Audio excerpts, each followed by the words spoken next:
Well, we see CEOs and leaders of businesses make a lot of the same mistakes over and over again. Today's show is about one of the mistakes that we see all the time: inattention to results and cash.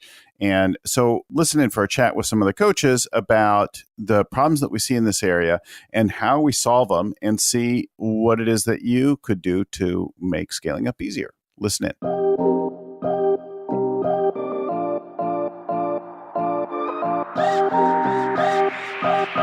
Hello and welcome again to the Scaling Up Business Podcast. I'm your host and Scaling Up Coach, Bill Gallagher. On the show with me today are a couple other rockstar coaches, and we're going to talk a little bit about one of the issues that we see CEOs struggle with, again, and CEOs and teams, but the leaders in particular struggle with and get in the way of scaling up effectively. So joining me on the show today is Ethan Martin from Denver, Colorado area. And Ethan is another rockstar coach with a distinguished background in business, and I'll let him tell you a little bit about that. And Dale Meador up in the Seattle area, also joining us today on the show. Welcome, Dale. Welcome, Ethan. Thank you, Bill, for having us. Good to be here, Bill. So let's just go, because I did it in that way, not alphabetically, because that's the way you are on my screen. Ethan, tell us a little bit about your background in business and as a coach. Yeah, I've had the pleasure of being a coach for the last 8 years. I was an EO for 7 years before that, and have a real passion for helping mission-driven CEOs grow their company, build great teams, and make a lasting impact on their community. And scaling up has been a wonderful set of tools to use with them. Nice. Good. And a little bit maybe about the work that you did before then, the kind of business that you've been in. And Yeah, so I've been a serial entrepreneur. I founded a private equity company, and also have had several successful businesses that I've started and sold here in Colorado. Yeah. So multiple businesses, private equity, and now coaching pretty effectively. So, and you can share more. I mean, you're leaving out some of the cool stuff. Like Ethan and I both share a passion for flying, and he has some pretty fun aviation-related interest. Dale, tell us a little bit about your background as a coach and in business before the coaching. Sure, Bill. So I had the pleasure now to be a coach formally for the last couple of years, since the end of 2016. Prior to that, I founded and ran a CPA firm in the Eastern Washington region for about a decade. And we focused on delivering controllership and CFO level services to scaling businesses. And the topics today, I know we'll get into some cash related topics, but it sure is apparent from that experience that while businesses present challenges or problems as economic and financial, there's often people issues or strategy issues or execution issues to focus on. So that was my background prior to being a coach formally. Use a lot of the scaling up tools informally through our practice and with our clients. Made a natural transition to the coaching field when I exited that firm at the end of 2016. Prior to that, I had a number of other small business startups that I successfully ran and sold as well. So a lot of practical real world business experience in the service sector, and excited to be working in the coaching space today and really helping make an impact in a lot of businesses. All right. So today, awesome. And welcome to the show, guys. Let's just dive right into it. So we're talking about inattention to results and cash, not having dashboards, war rooms, or having too many metrics or no metrics, or not paying attention to them, poor cash forecasting, no cash forecasting, all the world of that can trip you up. And we've been looking at and talking among the coaches about what are some of the common pitfalls that we see people struggle with in implementing the scaling up framework. So that's the subject of our conversation today. And I just thought it'd be great if we just shared some real examples. So either one of you, have you got one to share with us?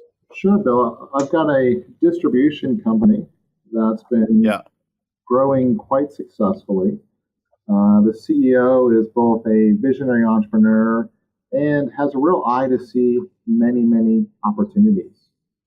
And what I saw in that case is the classic example of what got you to this stage of growth won't get you to the next stage of growth, where the CEO was continuing to pursue probably a half dozen different diverse business strategies within this one company, didn't have the war room, didn't have a clear focus on cash flow, cash projections, even profitability by customer. And so even though he was able to grow, wasn't at the rate that would be ideal, and certainly causing a lot of stress for him as an owner, not being able to predict that cash flow. Mm-hmm. And so what, were you successful in that? Did it ultimately fail? How did that go? Yeah, the business continues to be successful. But when we came in and used the scaling up tools, one of the first opportunities was to really, really get clear on the strategy and what the priorities should be for that owner and for his senior team. And then creating a war room out of our offsites where the whole team could stay very, very present to these are the customers we want to serve. This is what's unique and valuable about what we bring to them, and having clear metrics so they could see both their sales pipeline and the operation of the business every week and know, did they have a great week or not, so they could improve those areas that they needed to. Yeah. And how long did that take to get that done? Yeah, so the initial strategy work probably took 2 quarters to really get clarity on. And so 6 months, right? Yeah. And then to roll out the metrics was probably the next 6 months to really get clear on where they needed to focus. Yeah. It takes time to get these things done. Dale, is that absolutely consistent with my experience? And, just thinking about all the examples from the past, decade or so in my practice that have presented like this. One of the things that's, I think, critical when a team comes together and starts to work on these issues is to really get clear definition of what is winning for them. And so I can think of an example. A while back, I'd been working with a team for a period of time and experienced a measure of success. There had been some financial challenges emerge due to some circumstances that were, somewhat outside of their control. And so there was a dip in terms of cash flow, and got together with a team and had some serious heart-to-hearts about this issue. And I asked the leadership team the question, is the business winning or losing at this time? And I went around and each person responded with, well, I think we're winning. There's some good things happening over here and some good things happening over there. And so, we got some challenges and struggles, but overall, I think we're winning. And I got to the owner and, he hesitated and pondered on that. His answer was, in these areas, I feel like we're winning, but financially we're not winning. And so that's kind of uncomfortable. And what came out of that conversation was, a lack of a clear scoreboard with a clear understanding of what the one critical number was tied to some kind of financial result is actually holding them back. They may be experiencing some cultural wins or seeing some emerging strategy clarification, but it wasn't connected to the clear financial win, a definition of winning and a result. And I see that over and over. If there's not clarity on that one thing, that one number, especially financial, that everyone understands, it really holds the team back and can really cause problems. I had a very large public company for a while that I was coaching and ultimately acquired by another business. But it's interesting that there was a lot of attention on the profitability, but very little on the cash. And people only knew their own numbers, but not the overall numbers. And it had real problems. People didn't, the vast majority of the senior leadership and the mid-level management had no clue that the company was in severe cash problems and couldn't reconcile profit versus cash. And we did some work on that, but it takes time, right? Like getting that in there and bringing attention to that. And sometimes, I don't know if you guys have ever had this, but sometimes the financial people are resistant to it. I can think of a couple examples where the finance team was like, oh, like you don't need to know that, or we're taking care of that in one or more areas of the results of the business. Yeah, and it's like you're putting blinders on people or putting a shield in front of their face and then asking them to drive down the road at a high rate of speed at that point. It's like they don't even know whether. But don't you think there's some resistance in some of the senior leadership to sharing all the numbers that they're like, well, I mean, I had this.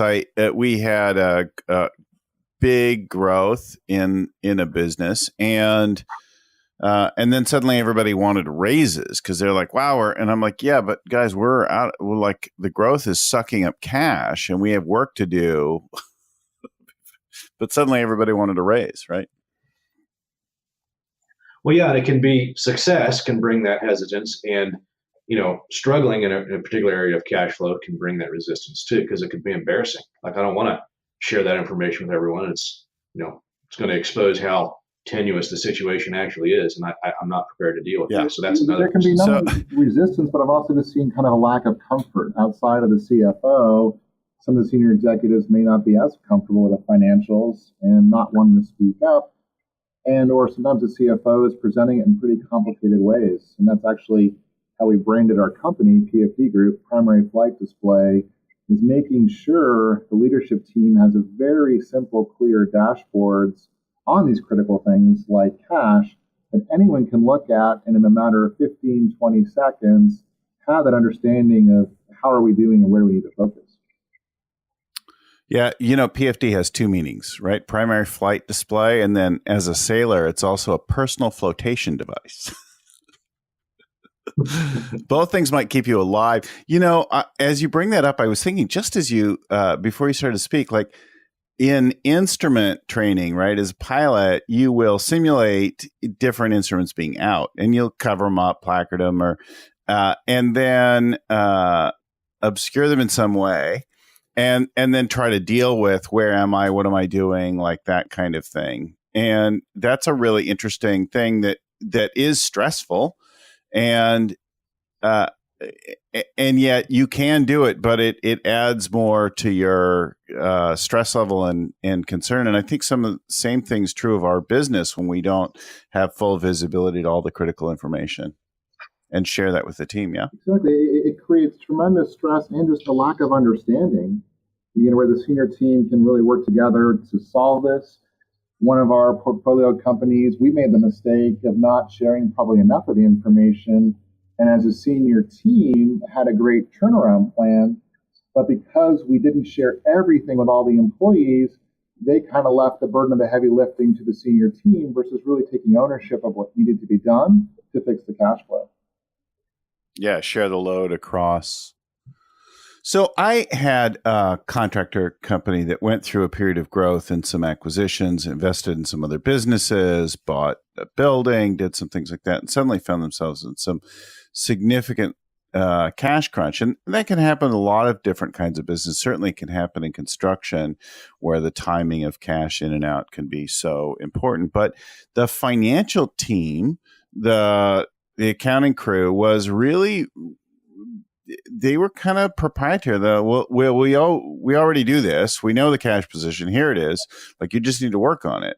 And it was the current position, not the forecast. And the idea of creating a rolling long-term cash model was something that they were pretty resistant to. Like, you don't need that. We're good. This is what you need, kind of thing, Why were they resistant to that, Bill? A little bit of maybe not invented here, and a little bit of like, you don't need to know that, you just need to run the business better, kind of thing. There's those. I wonder if there's not some additional resistance just simply based on a lack of sophistication or understanding at times. I've worked with companies that, even in that $25 to $50 million revenue space, that rely on accounting teams, controller level accounting team members that really don't have the sophistication to understand how to create that kind of cash model. And so sometimes the resistance I've seen comes from that. So then it's an educational thing, or it's let's look for someone that can come in on a part-time basis and help you out. So that could also be. Yeah, it's true. Do you guys find that this is the one report that's most missing is a cash forecast, cash plan? Well, yes, absolutely. Yeah, I feel like it's the one that's most sort of absent. It's also one that just when he or she has it, will give the CEO tremendous peace of mind. Mm-hmm. Yeah, it's a lot easier to deal with a cash crunch if you can see it 3 months out, a month out. Anything other than next week is way easier. Dealing with a couple weeks out is like heart stopping. Having watched and talked to people through that, trying to implement some of these changes. What about let's talk about war rooms and dashboards a little bit. What works? What have you seen people struggle with? I'll kick it off. I have a manufacturing company I worked with, and they put a lot of attention on a new project. They were building some facilities and things like that and transitioning to them. And then productivity started to get off. And this is a sophisticated operation with lots of data and an ERP system and things like that. And I said, you know what, at the team level, at the crew level, in each of the areas of the business, there's a defocusing of that at all. So let's start at the base level. Of course, I shared some of the old examples, from the book, but I said, let's just buy whiteboards. So we had them order, I don't know, I think 12 whiteboards in the middle of our planning session and on Amazon and get delivered to the office. And then I had them put an appointment in to make sure that those things got installed or that they told somebody else to install them the moment they arrived. And then we spent the next, it was probably less than an hour or right about an hour, just saying, okay, what are the top 4 metrics that each team needs to have, and it could be as few as 2, but at least 2 and no more than 6. So 2 to 6 metrics that you'd have by team. And so they all did they came up with what the most important ones. And then they did some work in pairs and with their boss and the head of the business there. And they just went around and got some feedback. I said, okay, you may change that later, but these are the metrics that you'd want to be tracking daily and weekly. And so this is what you're going to go put on those whiteboards. And then they went back and did that. And I had to follow up and I had to also visit to make sure. And in one case that they weren't up yet. In another case, they weren't using it yet. But once they did that, productivity soared across the business just by that regular daily attention, because they get behind in one shift and the next shift would pick it up. They get behind one day and then they try to recover so that they're week to date and the trailing week numbers weren't off, but there was just a lot of attention and focus on that. I can think of a lot of examples like that too, Bill. We're talking about cash specifically in the financial stuff, but the team focus on that daily basis really needs to be focused in on what their individual drivers of whatever those critical numbers happen to be are. And I totally agree.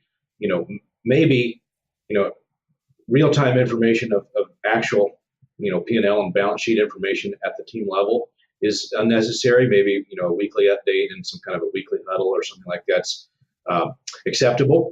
But at that frontline team level, we've got to have, 2 or 3, 4 or 5 at most things that we're focused on a every single day basis. And it can be as simple as the whiteboard, like you say, or something more sophisticated. I found that oftentimes, friction to implementation on that kind of stuff comes from, making it too complicated. People want to put screens up and tie it into databases and so on, but there's cost and friction there. So doing what you said and getting those whiteboards up is it's the best solution. Funny that business, pretty sizable business, but I worked with one that was even larger, about $200 million, and they just had whiteboards up in every area, and every team had a daily huddle around the whiteboard, and they picked up their pen and they dealt with the thing. And then I've had other teams that try to be all fancy with fancy BI dashboards and screens across every office, across multiple continents and things like that. And they're like, oh, we're a big time player. And it just becomes like screensaver, wallpaper, it's just background. Because they're not interacting with it. Well, Bill, is I work with a global software company and they've got a great ERP system and all kinds of visibility, but sometimes it's the most simple numbers that they're writing up on a whiteboard that really have that power, especially if they're writing them. And just the most critical thing here to keep in mind is visibility. Whatever it takes to make these numbers visible, top to bottom in the organization, just does so much for alignment and making sure everyone's focusing on what truly matters. And so we use a tool that kind of helps capture the one-page plans and the execution side, and it does a great job with metrics. But yes, a simple whiteboard, as long as it's updated, can be super powerful. And having that war room in a location where all the employees can see, that's what makes the difference. It's not keeping this stuff hidden. Yeah, getting it out and interacting with it. It's funny. So many of these examples come back to basic things in other domains, but I'm remembering because we're on it when I was getting my private pilot's license, and I was all excited. I brought in an app that I had downloaded on a PDA device, right? And I'm like, I go in and I'm like, oh, look, and I showed my flight instructor how I could do flight planning on it. And at that point I'm flying under visual rules. And he's like, dude, that's going to get you killed. Here, punch this in and flight plan that. Now tell me, can you go fly that? And let's look at it. And I put it all in and then we looked at the chart and we're like, yeah, I'm going to fly through a military operating area and into the side of a mountain.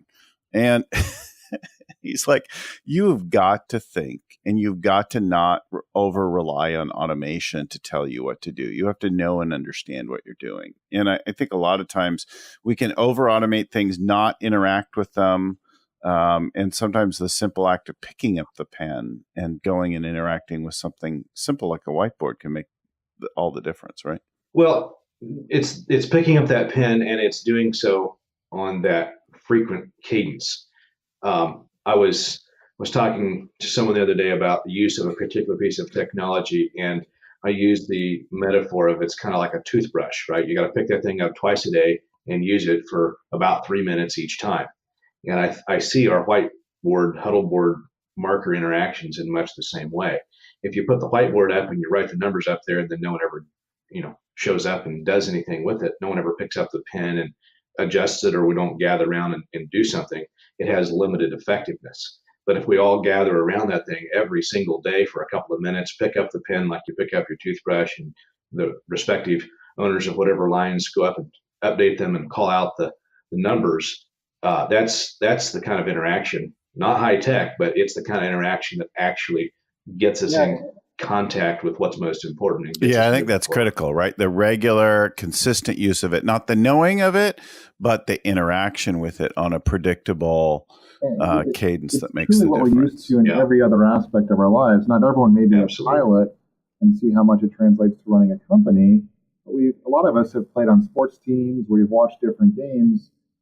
And if you went to a game and there was no score, there was no amount of time left. I mean, just the things that we almost take for granted to know the context and kind of where things are at. The company is the same way. And teams just truly enjoy much more. How are we doing? Where can we make the greatest impact? And if there's no metrics, it's really hard to know what to move.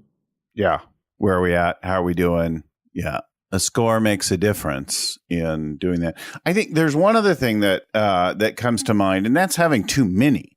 I can think of several companies, one where we just had too many and they were just like, none of these numbers matter. And we did them. And I'm like, great, let's look at them. So we looked one by one. We started erasing them. I'm like, okay, now you have half the things on that dashboard, but they all matter. And these matter daily, and this matters weekly, and this one matters monthly, right? And they could go through that process. And I have another one where I've got a CEO with a strong financial and analytical background. And he's very comfortable having a lot of numbers and a lot of complexity, a lot of information. But it overwhelms the team, and then they're not sure what to focus on. So at a high level, how many numbers do you think is right to have on that scoreboard?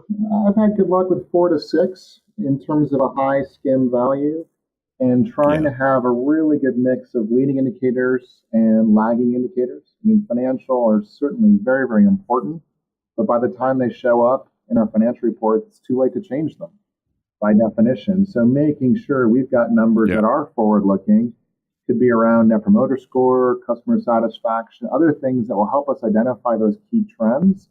Where are we going?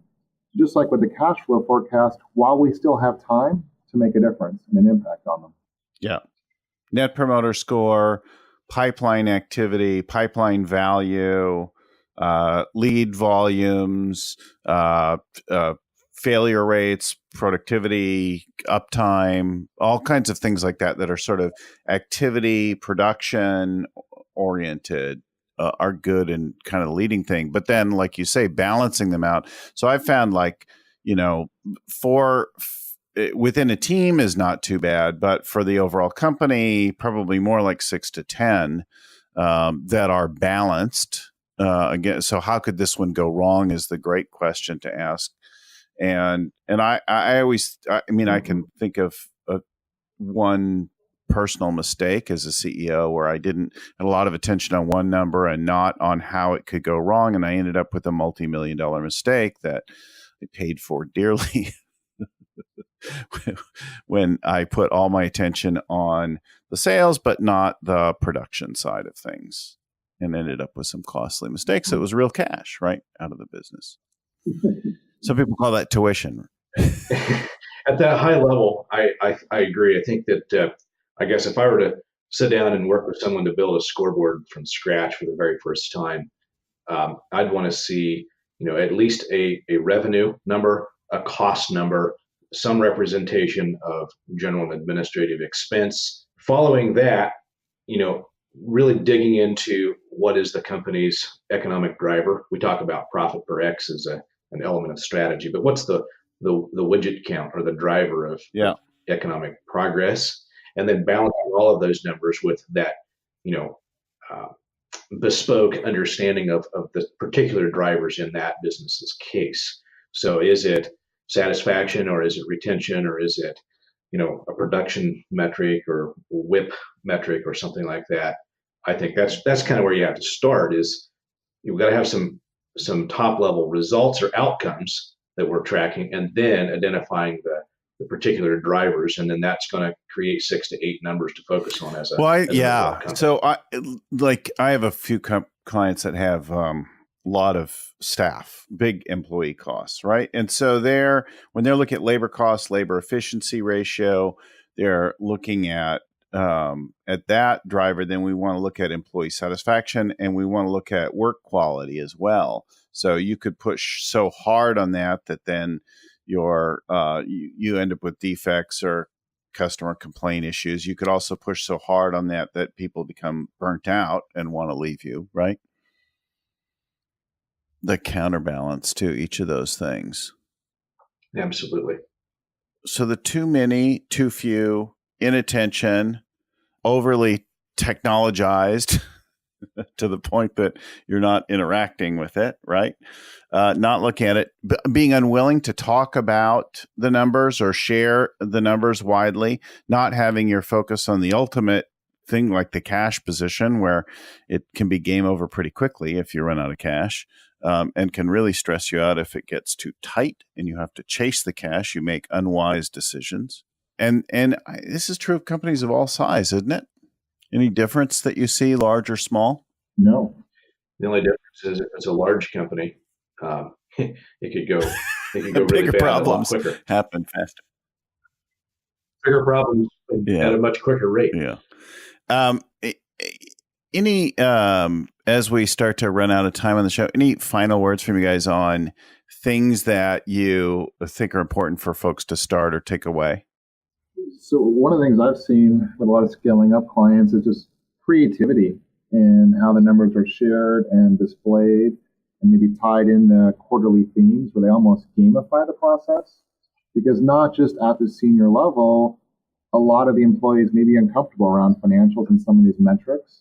And that's something I've seen with my clients is just a lack of comfort around priorities versus metrics, and really building that muscle on the quantitative side.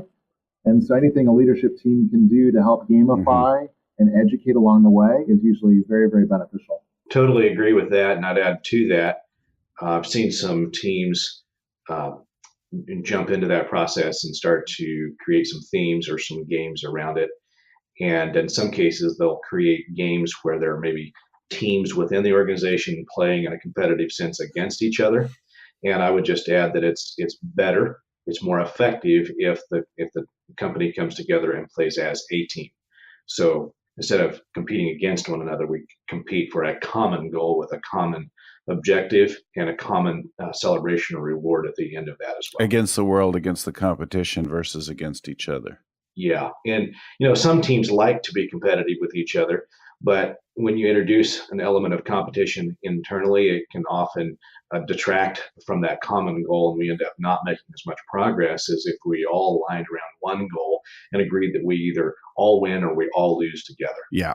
A little bit of rivalry, or I've seen between shifts and between crews and things like that, be raising productivity and be playful, but remembering the larger thing of, hey guys, this is the business we're in together. We all work for the same company. Yeah. The thing that I would say is, whatever it is, get started. Obsessing about getting the numbers right or getting the dashboards right, and figuring out the whole thing and when it is, and doing anything that delays getting started is a concern for me. Like, let's just pick 10 numbers right now. Pick 4 even. Let's figure out what we're going to do. If it's a dashboard or flip chart even, let's start doing something now and then make it better and better over time. And then keep asking ourselves, did that actually make it better? Or was that something that prettied it up in some way and didn't actually forward the results of the effort? That's good. Well, it's a great subject. We're going to do more of these where we talk about the pitfalls of scaling up and the things that leaders struggle with in scaling up effectively. Thank you guys both for coming on. Ethan, tell us where our listeners can get more info. What's your web address? Sure. Thank you, Bill. It's pfd-group.com. pfd-group.com. Yeah? Yes, that's correct. Yeah. Awesome. And Dale? Yes, my website address is finanzacoach.com. That's FINANZA coach.com. Finanzacoach.com. Ethan Martin, pfd-group.com, and Dale Meador, finanzacoach.com. Thank you guys so much for being on the show with me today, and I hope our listeners got a lot out of it. Reminder that we bring a show like this every week to you. And so come and find us. You'll find all of our info and tools and downloads and things like that at scalingcoach.com. Thanks again, guys. Talk to you next time. Thank you, Bill. Thanks, Bill. Once again, I'd like to give special thanks to the original growth guru, Vern Harnish. Our show is produced by Crystal Carson with audio production at Podfly Productions and audio editing by Albert Burge. Our show notes are compiled by Ian Codina with proofreading by Tim McGowan.